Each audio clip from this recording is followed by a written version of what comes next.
In this video, we're going to be talking about coupled ordinary differential equations and matrices. So this is a place where your study of linear algebra, so eigenvalues and eigenvectors, is going to overlap with our stories about differential equations. This is a very generic setup, but we're going to be using it to study the particular case of coupled oscillators. Here is the basic setup for an equation. So this is a linear set of coupled ordinary differential equations. So my x components here depend on both x and y, while my y component depends also on x and y. So this is the sense in which it's coupled. The sense in which it's linear is that each of these depend on a constant, so a, b, c, d, times each of the two independent variables. We can turn this into something that looks like a matrix equation by doing this.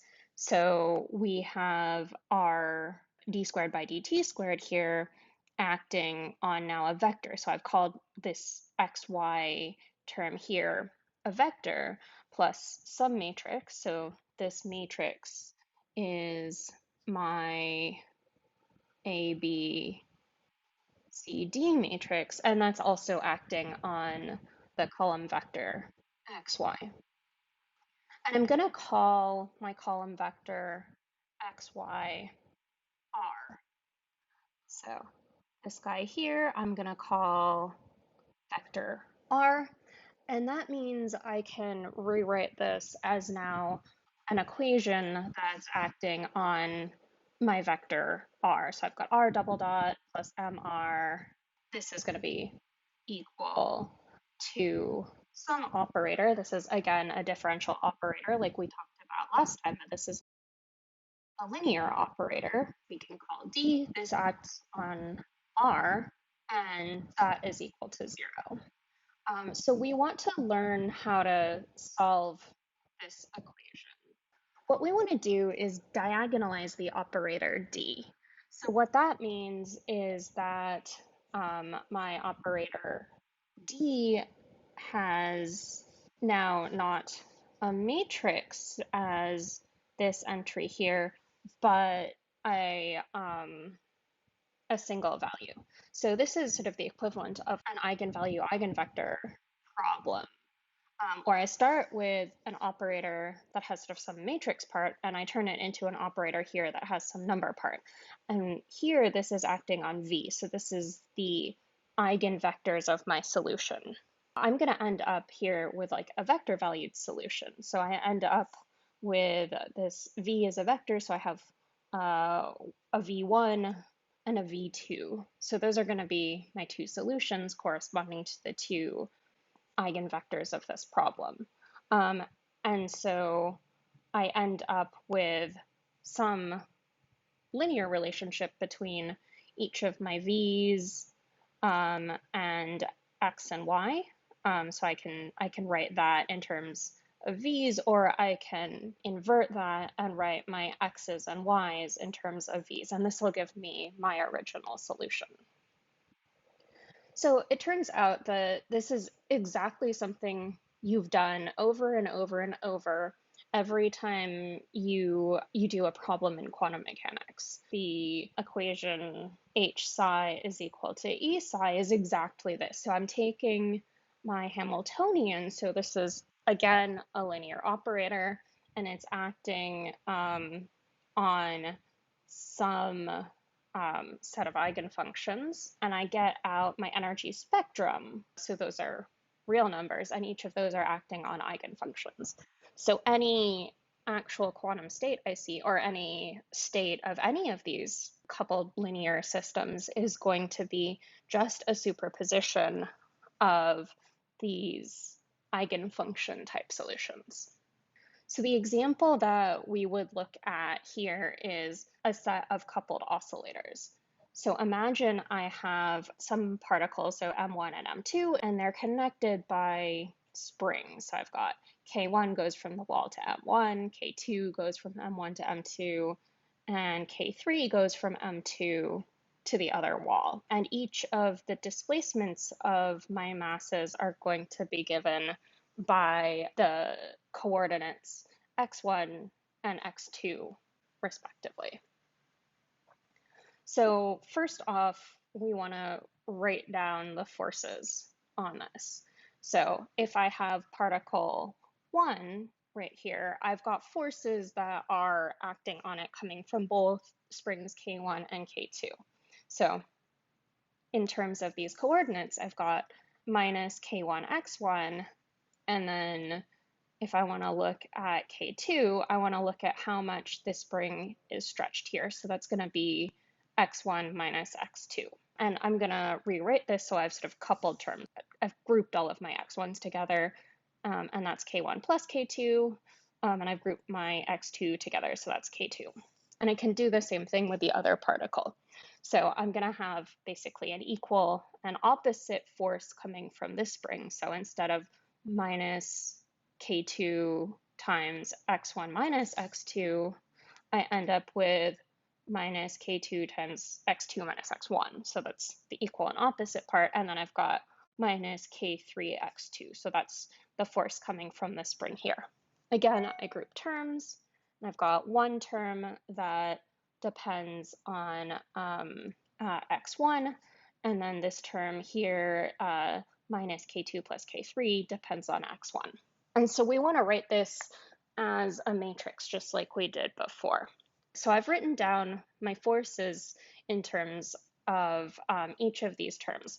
So now I have m1 x1 double dot is equal to this piece, and m2 x2 double dot is equal to this piece here.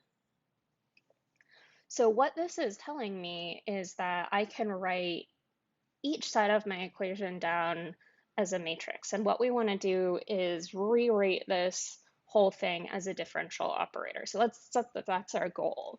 So I can write down just a diagonal matrix for the m1, m2 parts. This is just my m1, x1 double dot, m2, x2 double dot. This is going to be equal to my matrix of k coefficients over here acting on x1 and x2. And I'm going to call this x1, x2 vector here r. We've got this diagonal operator. And one thing about it is that for us, it would be a lot easier if we wrote it down in the sort of form m double dot is equal to minus kx. So we want to write an equation for this vector r down in terms of the resonant frequency. So this is just our regular spring equation here.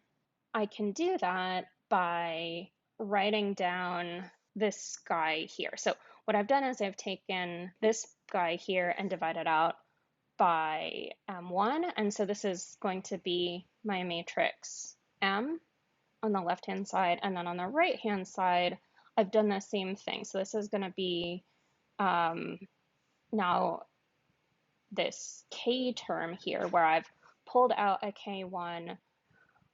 So if I want to solve this now, I'm going to rewrite this a little bit, and now so I've got like matrix r double dot is equal to minus omega 1 squared. So that's the frequency of the spring times k times r. So this is the equation we've got, and I'm going to talk about how we might solve that. So here's our equation again. What we're going to do is do what we always do for these types of problems, is assume some sort of oscillatory solution.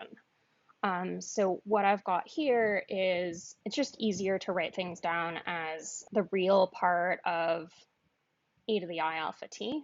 And now I've got some vector a, which is just a vector of constants. So if I assume my solution is going to be of the form a times e to the I alpha t, I can plug that in and look for what happens for different values of a and different values of alpha. So this is what that looks like. So I differentiate it twice and I get a minus alpha squared m plus omega 1 squared k acting on this vector a times e to the I alpha t is equal to 0. What we want to do is figure out what these alphas are. We can do that by remembering that this is now just a matrix with constant coefficients, and we want to figure out how do we diagonalize that. And so the easiest thing to do is to solve the equation, the determinant of this matrix is equal to 0, and solve that for alpha squared. So that's going to give us two equations for alpha squared. So we get a positive 1 and a negative 1. Each of those is going to have a different corresponding eigenvector. So those will be our eigenvalues. Those are going to be the alphas here. And each one of those eigenvalues has a corresponding eigenvector. So that's our A term here, our A vector. We're going to plug in alpha plus into this equation here. So that's this guy here, but without the I alpha t. And look for a solution when we act that on alpha plus is equal to 0. So that's going to give us our A plus eigenvector. And then we do the same thing for alpha minus, acting on the vector A minus, and that will give us the minus vector A minus. For this problem, we're now going to remember that we can just take superpositions of our solutions, and that will give us our full answer. This is our solution now. So we've got our R vector. So this is our solution x1, x2. And so this is going to be some constant c plus times positive eigenvector cosine of our positive eigenvalue t plus some phase shift phi. And then we've got the same thing for our minus term. So we've got a constant c minus times our negative eigenvector cosine of alpha minus, so our negative eigenvalue times t plus some phase shift. This is a second order coupled set of equations, and we've got, in this case, two independent solutions. So that means we're going to have 4 initial values needed to specify everything, and that's going to correspond to the 4 constant unknowns c plus, phi plus, c minus, and phi minus. So that's what we would need to solve this equation completely.